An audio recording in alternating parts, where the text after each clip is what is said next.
السلام عليكم ورحمة الله وبركاته. أرى خالد ينبرجل.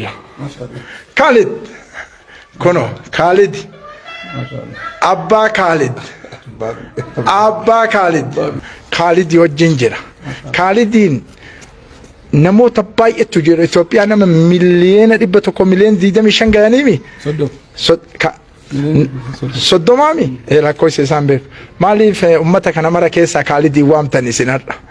بسم الله الرحمن الرحيم الحمد لله رب العالمين والصلاة والسلام على رسول الله وعلى آله وصحبه ومن والاه. خالد أكون بك مكا يروى ما كان كيست أكبيتي تكتب سدرك برنوتا تنتقو فابا ودار ريكاردين ما كبته ريكاردين كنمو ساعة حالي كيست ساعة كاريكولامي ركيس كيست ساعة برنوني وأبيه هدوك أبو كيست ساعة نمني برنوتا الرتي حالي برنوتا في أكتم برنوني كنا والمرميك أبو كيستي كابتي قدا قلبي سودان سدرك بيوليساتي تكو فابا ودار sadarkaa biyyaallee waan olkaaseef waa hundaa walitti qabannee jechaadha. Akka biyyaatti, akka islaamaatti, akka oromummaatti, akka sikkoo mandootti nuti ilmi kun ilma keenya akkuma argitan kana shabaabaa lafaa dhufaadhaa qacaleedha.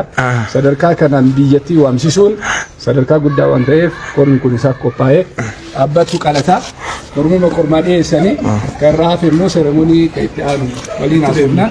Shabaabni as jiru kun wanni kun dalagamuuf immoo isaaf qofa osoo hin taane warri duubaan jiru isarra dhaabbatee hojii bareedaa hojjetee sadarkaa biraatiif akka qophaa'uuf wanni kun hojjetamaa jira. Fakkeenya waan ta'eef rabbi ijallee irraa haa qabu du'aa goonaati. Wanni kun immoo sagantaan kun akka kormaatti kormi kennamee fi akka sadaqaatti nyaachifatee ijallee rabbi irraa qabee du'aa goonee fi diinii fi duniyaallee akka rabbi bakkaan isa ga'uuf sagantaan kun qophaa'ee sagantaatti aanu immoo walumaan laallaa ilma Oromiyaa ilma Sikkoo Mandoon keessatti eessa dhalatte Habiibii kiyya ofumaa Baalee Goobbattiin dhalatte.